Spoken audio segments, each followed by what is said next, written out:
കായംകുളത്ത് യുവാവിനെ തട്ടിക്കൊണ്ടുപോയി കൊല്ലാൻ ശ്രമം. ഗൂണ്ടാ സംഘങ്ങൾ തട്ടിക്കൊണ്ടുപോയി റെയിൽവേ ക്രോസിലിട്ട് വെട്ടിക്കൊല്ലാൻ ശ്രമിച്ചു. സംഭവത്തിൽ 3 പേർ പോലീസ് പിടിയിലായി. ആക്രമണത്തിന്റെ ദൃശ്യങ്ങൾ 24-ന് ലഭിച്ചു.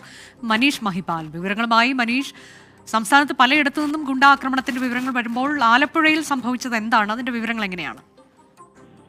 അനുജ, 2 ദിവസങ്ങൾക്ക് മുൻപ് രാത്രിയിൽ പോലീസും യുവാക്കളുമായി ഉണ്ടായ ഒരു സംഘർഷത്തിന് ഇപ്പോഴുണ്ടായ ഈ തട്ടിക്കൊണ്ടുപോകലിന് ബന്ധമുണ്ട്. ഇന്നലെ ആണ് ഈ ഒരു യുവാവിനെ തട്ടിക്കൊണ്ടുപോയത്. അതായത് തട്ടിക്കൊണ്ടുപോയത് ഈ ക്രൂരമർദ്ദനത്തിന്റെ ഇരയായിട്ടുള്ളത് കായംകുളം കൃഷ്ണപുരം സ്വദേശി അരുൺ പ്രസാദ് ആണ്.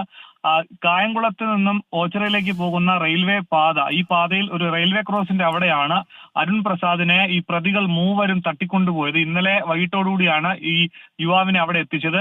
3 പേരാണ്, അതായത് കൃഷ്ണപുരം സ്വദേശികളായ ഗുണ്ടകൾ കൂടിയായിട്ടുള്ള നിരവധി കേസുകളിൽ പ്രതികൾ കൂടിയായിട്ടുള്ള അമൽ ചിന്തു, അഭിമന്യു, അനൂപ് ശങ്കർ, ഇവർ 3 പേരാണ് ഇപ്പോൾ പിടിയിലായിട്ടുള്ളത്. 5